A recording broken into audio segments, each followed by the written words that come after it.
Hey, there's our counter. How's it going, folks?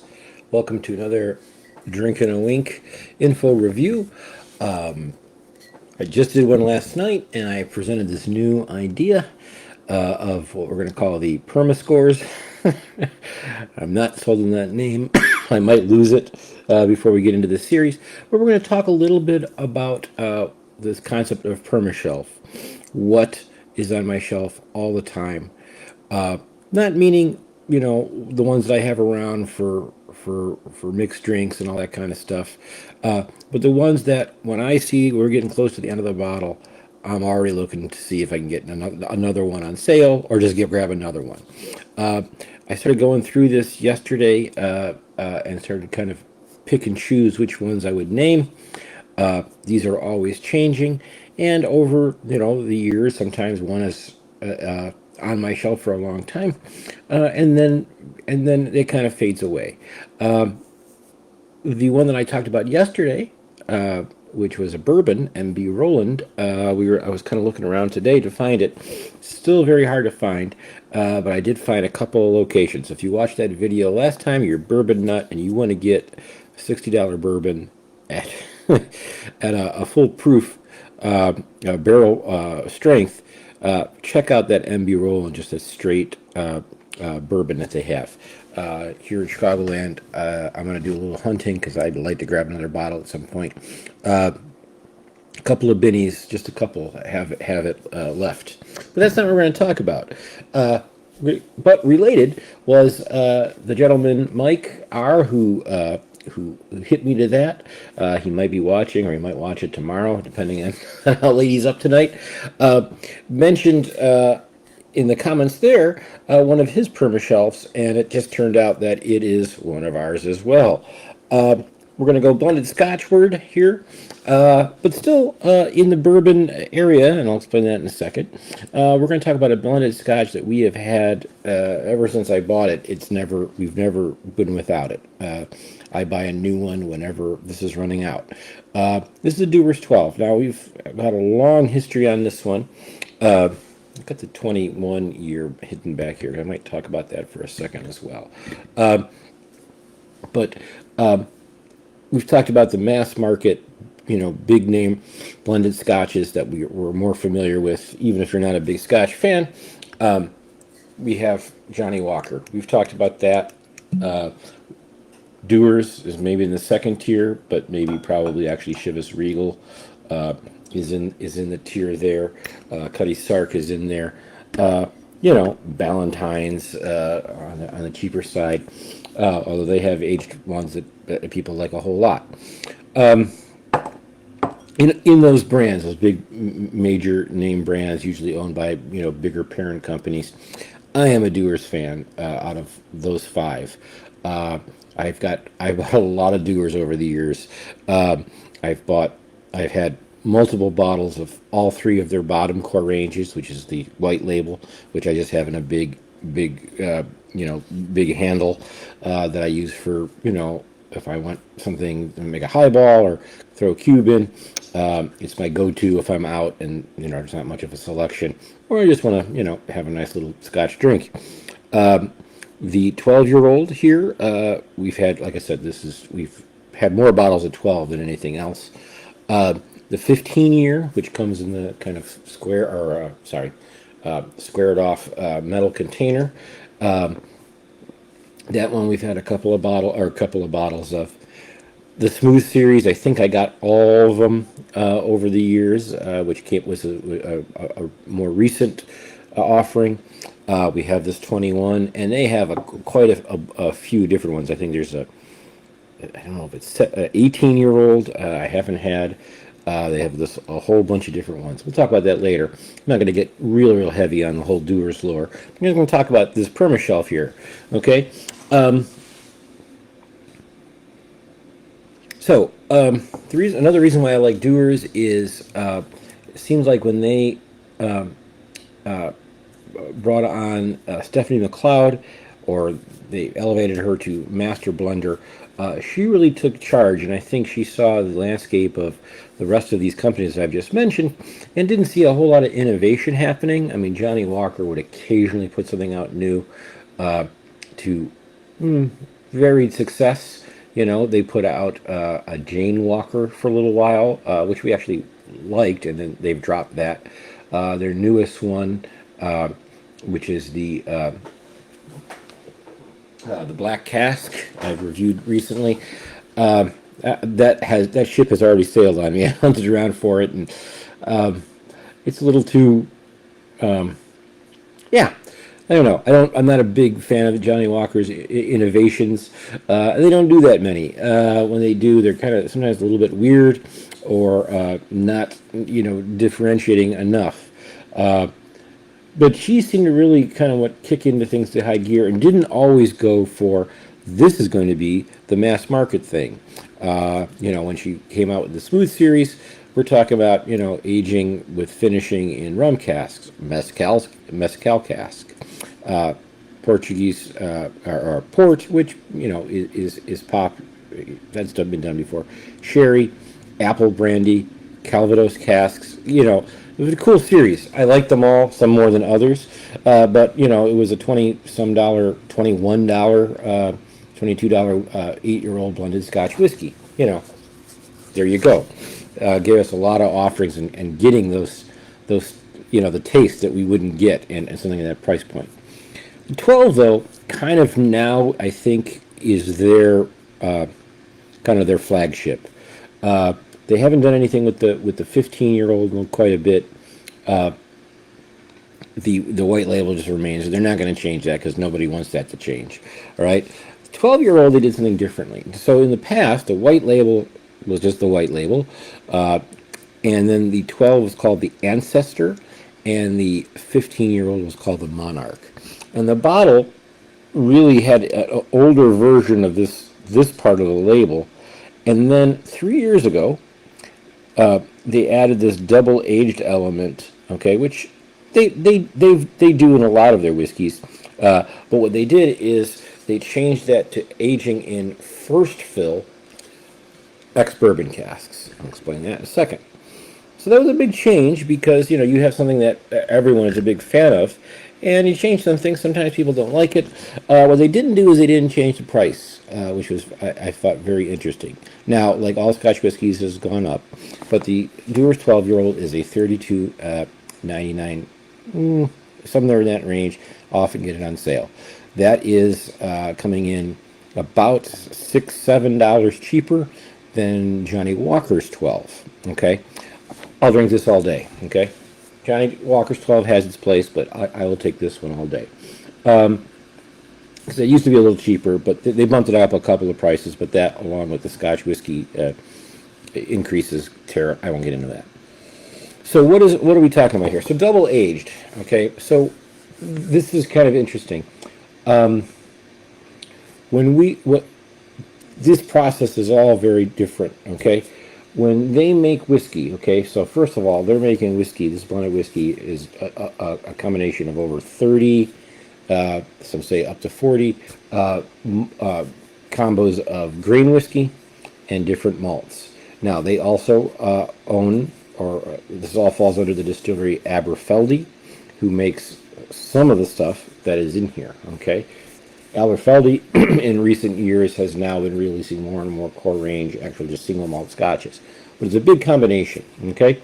So when they age those, what they do here is they're going to age the grain whiskeys separately, and the malt Scotch whiskey, single malt Scotch whiskey separately, okay?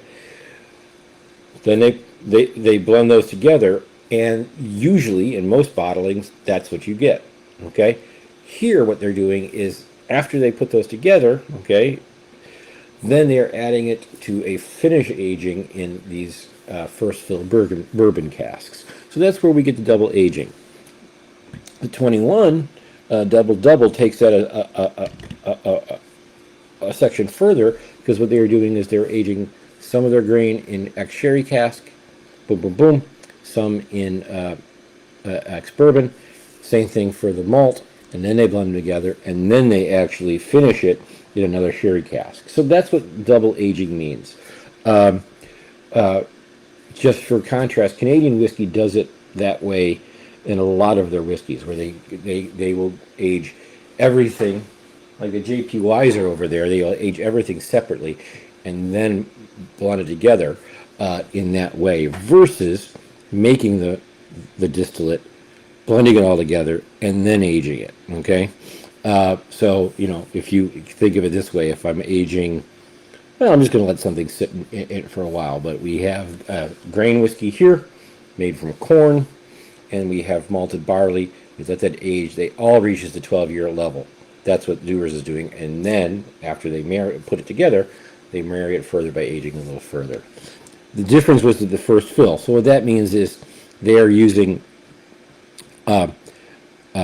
ex-bourbon casks, okay, shipped over from here, okay, American oak that was used once to age bourbon. They bring it over, and first fill means that it's going into the casks after that bourbon aging. So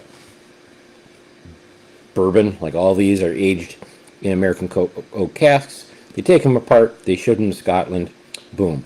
Most whiskey companies will age in, or Scotch whiskey companies or distillers will age in those barrels, and they'll use them again. Okay, refill is what they call that. Okay, there's nothing wrong with that. That's just a certain way. So if you can kind of think of, in some ways that can be very cool. But what they're doing here is they're doing the first fill. What that's going to give us is it's going to be hitting that bottle, that barrel, and we're going to be getting a lot of the notes of what bourbon in that cask has done, which releases a lot of vanilla, nutty flavors, and stuff like that. Okay, there you go. Finally, stick my nose in this. On the nose, a nice, I was going to say Aberfeldy, but you're not going to know what that is. Lots of Highland whiskey notes here, along with a little bit of some graininess, but this finishing, aging, and it kind of dulls that down a little bit from Dewars. When you regular Dewars, the white label has a very present older oak note that seems to be getting a little hidden here. I remember when I bought this, I did have the older bottle. I think it still had the Ancestor label on it, and it had a tangy punch coming from the oak that I won't say it was kind of weird. It was like it was a hot or cold, kind of like a sunflower kind of bite. If you're getting the sunflower seeds, it had this kind of flavor that was kind of, I don't know how to try it. Yeah, tangy would be the way. If you're eating sunflower seeds in the shell and you're doing it the right way, breaking them up, there is this little sunflower note that I'm not getting in the nose here. And some days with just regular Dewars white label, I love that. And then sometimes it's like, okay, it's time for something else. On the taste.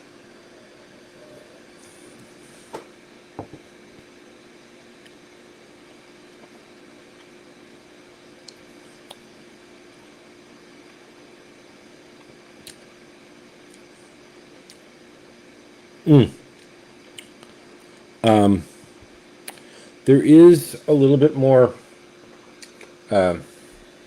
citrus and nuttiness, and just a hint of chocolate and fig here that I don't remember in the old 12. Like I said, when they're making this stuff, this is one that they blend vats together and they try to be consistent on it. So this would be a little different. It's interesting.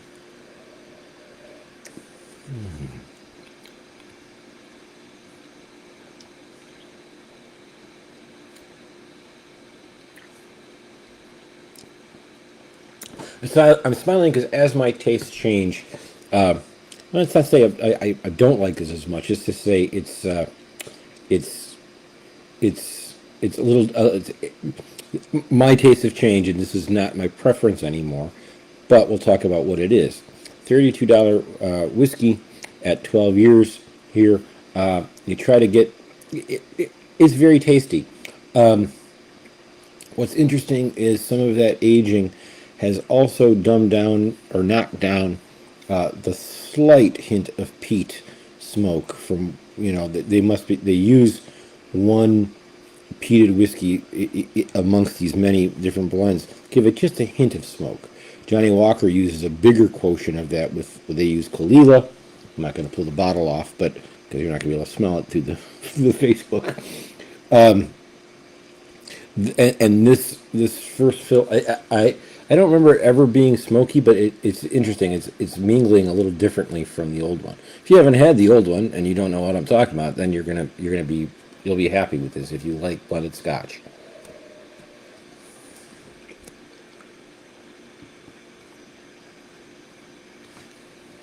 There's a honey note there that I really dig. Let's see what their bottle says. Yeah, dried fruit, citrus, and vanilla. I'd say that's there. There is a little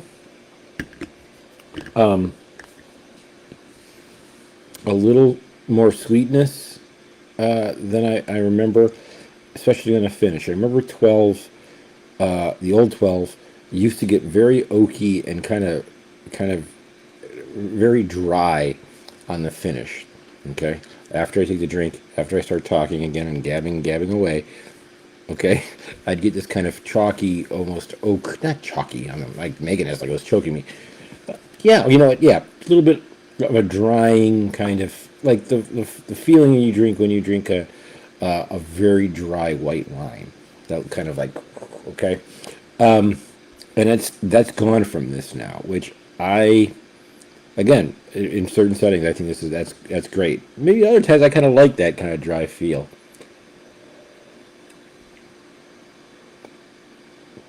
This is 12-year-old blended Scotch whiskey. It's bottled at 40%. They probably added a little color in there. Especially, well, maybe, most likely they added some color in there. Those sound like negatives. At this price range, I still will buy another one. This is going to remain a permashelf because I like it. It's good enough neat.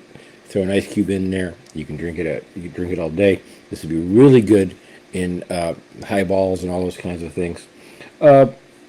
Like I said, for the price between this and Dewars White Label, I would keep on buying this. And this will, even after drinking this, is kind of funny. I just went to permashelf, and now I'm like, no, this one will still be on the permashelf, only because it's just a really, if I need just a standard blended Scotch whiskey with just a little bit of zip and a little bit of depth, this is great. I enjoy it.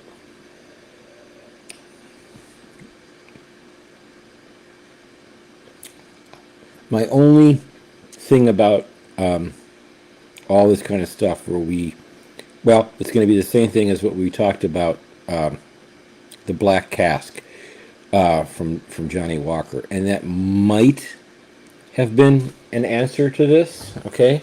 Because that's what they did. They took out the sherry element and in Johnnie Walker 12, along with all but a little bit of Kalila to get the smoke out, and it seemed like they were really trying to sell Scotch whiskey to bourbon fans, losing the identity of the Scotch. I would say that even though I like this, I think it's an improvement with this first fill finish aging. It some of the things that maybe some people wouldn't dig about Scotch, that drying feeling on the end, kind of a nice big oak blast, has been muted in this some way. So in terms of whiskey, this is a very good. I'd buy it. Like I said, it's going to stay on my shelf all the time. We're about a third left here. I will get another one, and I'll look for when it's on sale and grab another one, so I have one in backup. In terms of like, do I love it? I like it. I like it a lot. Okay, I'm going to give it a solid 8, right down the middle. In terms of Dewars in that lineup, I would pick this. Kind of my mood, if I want to make a nice little drink, making a Rob Roy, this thing would crush in a Rob Roy, because it now has a little bit of an added sweetness. Whereas, the Monarch, the 15, is very dusty. And like I say, it's for leather patches. If you want to spend a little more money, I know Mike, also Actually, the first time I tasted this stuff, we were over at our friend Corey's house, and he let me have or let us have a little sample of this. I ended up buying one. This is the 21. This is the 4-stage aging finish in Oloroso casks. You obviously see it's a smaller bottle. It's a 375. What they did is they put it in 375, so this, what would be very expensive whiskey, is accessible to us. The good news about this, they did bump up the ABV, so 46% on this. This one is a really, really, really tasty whiskey.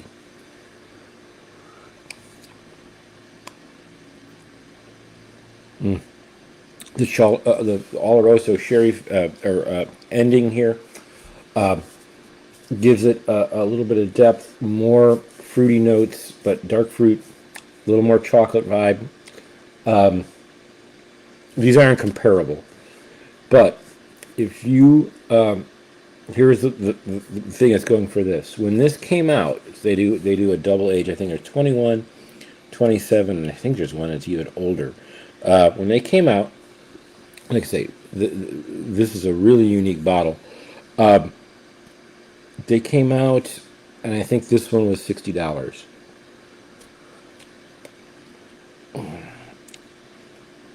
And I just checked it. It is now $60. Okay. It is a 375 bottle, obviously half the size, right? But it's a 46% by volume whiskey. They've done a whole bunch of different things here with some things aged in ex-bourbon, Oloroso.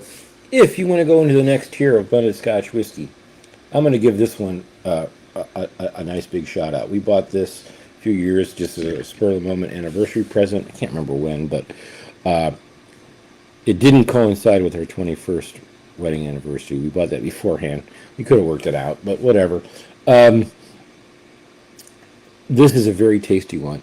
It comes in a nice, cool, really cool box that you'll end up throwing away 12 minutes afterwards. It takes too much space, and this one fits in nicely. But this isn't going to... Here, caveat. This might be a permashelf in that now they also have one for a little more money. Now they have one instead of aged in finished aged in Oloroso, they have it in a Marsala wine cask. So that might end up being a permashelf for us too. We'll see. Either way, I've made my feelings known about Dewars here. It's not the best whiskey in the world, but they have a nice product that's mass market and under Stephanie McLeod's leadership, and also the Aberfeldy distillery just getting its foothold with some of their other single malt distilleries, and they're obviously moving products to other blends from other distillers. I can really feel comfortable. Somebody's trying to do something and nothing tastes bad. Okay. It doesn't sound like a raving review, but let's put it this way. It all tastes like Scotch. They have some intent. They're trying to innovate a little bit. You know what? I like it. So this will, the 12, will remain a permashelf on there. I'm always going to look for it on sale, and you can get it on sale quite often. I'm glad that Mike brought it up to me, or kind of mentioned it in a comment on the other video, because yeah, I'll drink this, and like I said, this is just a nice tasty one. The added element of this first fill bourbon in the end also makes it a little bit more of a year-round whiskey, meaning I could imagine putting this in a highball and enjoying it in the coming months, if it ever gets warm here. It was warm for a couple of days, and now it's like 50 something again today. Whereas I could say maybe the older ones with that kind of oak note and more prominent grain kind of bitiness, maybe not. So there you go, Dewars 12. Check it out. Okay.